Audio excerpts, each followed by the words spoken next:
बिना विचारे प्रतिज्ञा। प्राचीन काल में एक राजा थे जिनका नाम ऋतध्वज था। उनके पुत्र का नाम था रुक्मांगद। वे बड़े प्रतापी और धर्मात्मा राजा थे। उनकी पत्नी विंध्यावती बड़ी पतिव्रता थी।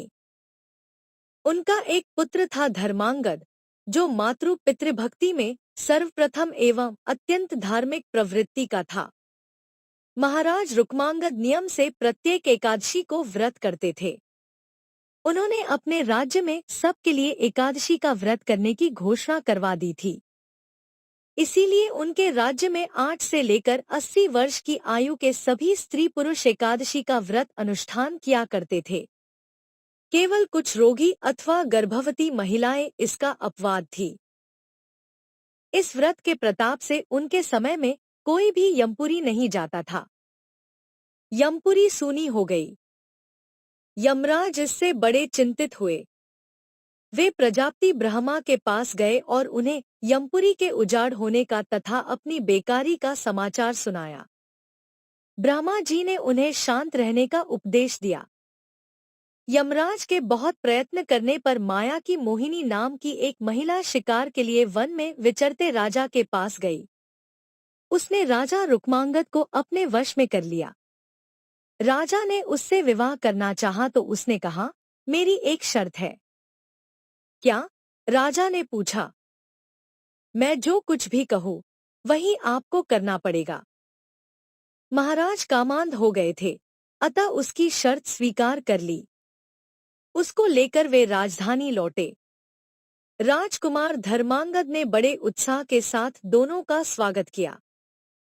विंध्यावती ने भी अपनी सौत की सेवा करनी आरंभ की और बिना किसी मानसिक क्लेश के स्वयं को सेविका जैसी मानकर वह मोहिनी की सेवा में लग गई।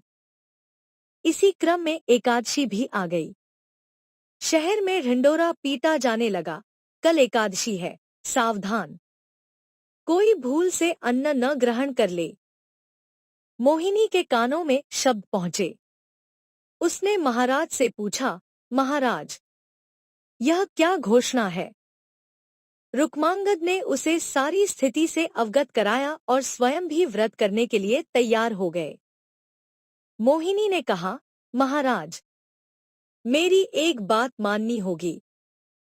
इसकी तो मैंने प्रतिज्ञा ही की हुई है, माननी होगी। किंतु देवी, मुझसे एकादशी व्रत छोड़ने के लिए मत कहना। वह मेरे लिए नितांत असंभव है। यह तो हो ही नहीं सकता। आपको अपनी प्रतिज्ञा पर दृढ़ रहना होगा। आप अपनी की हुई प्रतिज्ञा को किस प्रकार टाल सकते हैं?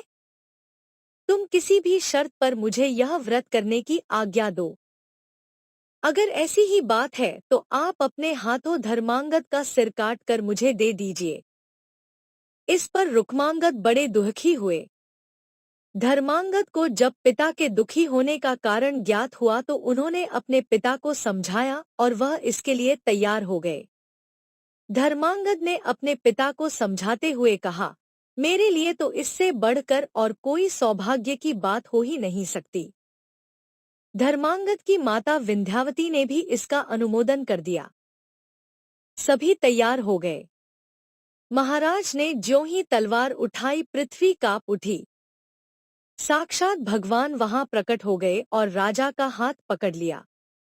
वे धर्मांगद, विंध्यावती को तथा महाराज को अपने साथ अपने श्रीधाम को ले गए। काम के वश होकर बिना विचारे प्रतिज्ञा करने का क्या फल होता है और पिता तथा पति के लिए सुपुत्र एवं सती स्त्री क्या कर सकती है तथा भगवान की कृपा इन पर कैसे बरसती है, इसका यह ज्वलंत उदाहरण है। कहानी समाप्त हुई। कहानी आपको कैसी लगी? लाइक या अनलाइक करें, कमेंट करें, सब्सक्राइब करें, मित्रों को शेयर करें। धन्यवाद।